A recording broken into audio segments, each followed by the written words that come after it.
अमेरिकी रक्षा वैज्ञानिकों ने जमीन के अंदर मौजूद ऐसे गहरे बंकर को तोड़ने के लिए बंकर बस्टर बम बनाए हुए हैं।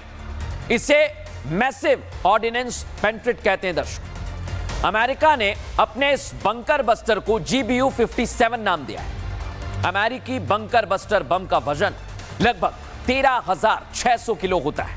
यह बम अपने विकास के शुरुआती चरण में ही धरती को 200 फीट भेद सकता है और टारगेट को तबाह कर सकता है। अब इसकी क्षमता और ज्यादा बढ़ गई है। यह बम GPS से डायरेक्ट किया जाता है, निर्देशित किया जाता है, ठीक अपने टारगेट पर हमला करता है। बंकर बस्टर बम GBU-57 को विशेष विमान जैसे B-2 स्टील्थ बॉम्बर से गिराया जा सकता है। B-2 विमान हवा में ईंधन भरने के साथ लंबी दूरी में मिशन को पूरा करने में सक्षम है और ये दोनों चीज अमेरिका के पास है। दर्शक, इसलिए मैं कह रहा हूं, अमेरिका अगर युद्ध में आया तो पहला टारगेट फोर्दो होगा, और अगर अमेरिका फोर्दो जैसे ठिकानों पर हमला करता है तो परमाणु रेडिएशन का खतरा बढ़ जाएगा। ईरान पर एक और संकट है, और सिर्फ ईरान पर नहीं, मिडिल ईस्ट की स्थिरता को निश्चित तौर पर प्रभावित करेगा। आप मानकर चलिए, इस हमले के बाद ईरान में धरती से मौत निकलेगी, आसान शब्दों में कहूं तो, क्योंकि परमाणु बम बनाने में जिस यूरेनियम का इस्तेमाल होता है वो एक ऐसा धातु है जिसके संपर्क में आने से आम इंसान कैंसर, स्किन प्रॉब्लम, त्वचा में बहुत जलन होती है और इतनी गंभीर बीमारियां होती हैं कि उसकी मौत हो सकती है। न्यूक्लियर रेडिएशन अगर ज्यादा बढ़े तुरंत मौत हो जाती है, तुरंत मौत। इसके अलावा ये DNA को भी काफी ज्यादा इफेक्ट करता है, प्रभाव डालता है उस पर, और इसी वजह से न्यूक्लियर रेडिएशन को सबसे खतरनाक माना जाता है। और अमेरिका ने फोर्दो परमाणु साइट पर हमला कर दिया तो मिडिल ईस्ट को इससे और ज्यादा जूझना पड़ेगा। दर्शकों, लेकिन एक बहुत बड़ी जानकारी आपको दे रहा हूं मैं, 90 मिनट में बंद कमरे में बातचीत की है। मिशन फोर्दो तैयार है अमेरिका का। ट्रंप ने इजराइल ईरान जंग पर बड़ी बैठक की है। दर्शकों, व्हाइट हाउस के सिचुएशन रूम में यह बैठक 1.5 घंटे चली, जिसमें ईरान के फोर्दो न्यूक्लियर सेंटर पर चर्चा की खबर है।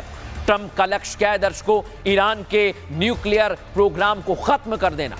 और अमेरिका के 4 बॉम्बर जेट इस समय, बड़ी जानकारी है, गार्सिया बेस पर तैनात कर दिए गए।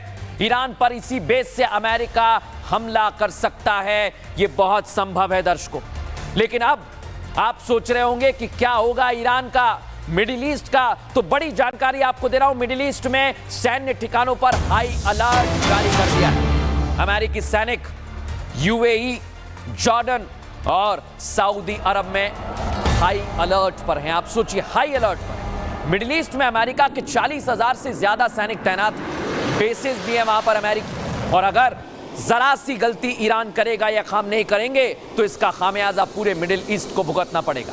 लेकिन ईरान पर हमला करना, दर्शकों, आसान अब तक नहीं दिख रहा है। जितना अमेरिका और दूसरे देश सोच रहे हैं, आप सोच रहे हैं, इतना आसान नहीं है, क्योंकि ईरान भी पीछे नहीं हट रहा है। एक तरफ है डोनाल्ड ट्रंप, इजराइल, एक के बाद एक बयान दे रहे हैं, एक के बाद एक हमला कर रहे हैं। ईरान में तबाही जरूर बढ़ती दिखाई दे रही है, लेकिन दूसरी तरफ कौन है? ईरान खड़ा हुआ है। और ईरान किसके दम पर खड़ा है? खामनेई के दम पर। महाशक्ति के आगे टकराने से पीछे नहीं हट रहा है, टस से मस नहीं हो रहा है। ईरान के परमाणु हथियार बनाने की चर्चाएं, दर्शकों, तेज हो गई हैं। और इसलिए आज मैं बहुत बड़ा सवाल पूछ रहा हूं दुनिया से। सवाल ये, क्या ईरान ने परमाणु बम बना लिया है?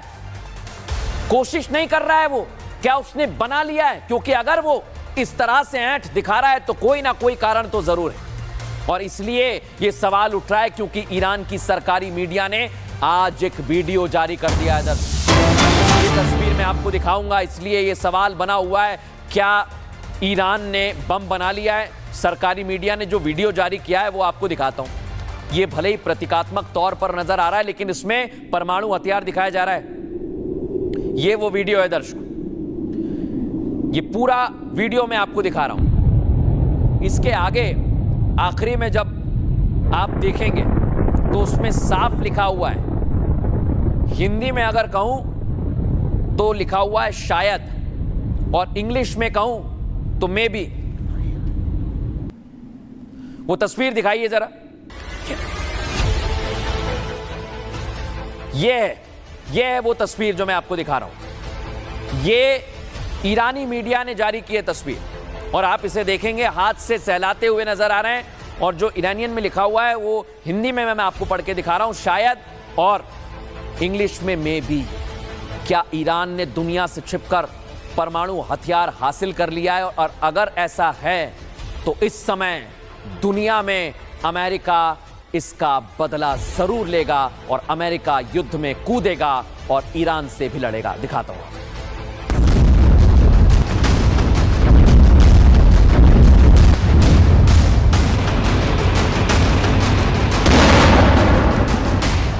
ये जंग अब इजराइल वर्सेस ईरान नहीं, ईरान वर्सेस अमेरिका होने वाली है।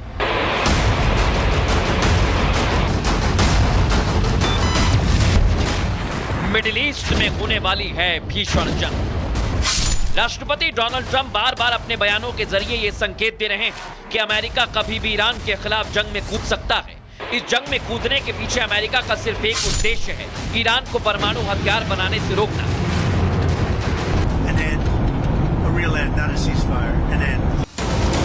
लेकिन ईरान से इससे उलट अमेरिका को हर मोर्चे पर जवाब दिया जा रहा है। ईरान का कहना है बल्कि उसने इजराइल के आसमान पर कब्जा कर लिया। ईरान का स्टैंड अमेरिका की युद्ध में एंट्री को लेकर एकदम क्लियर है। अमेरिका ने जिस ऐंठ में ईरान को धमकी दी, खामनेई को बिना शर्त के सीधे सरेंडर करने के लिए कहा, उसी अंदाज में ईरान के सर्वोच्च नेता आयतुल्लाह अली खामनेई ने भी साफ कर दिया कि ईरान न सरेंडर करेगा न पीछे हटेगा, बल्कि अमेरिका ने अगर जंग में कूदने की सोचा भी तो जवाबी कार्रवाई के लिए तैयार रहे।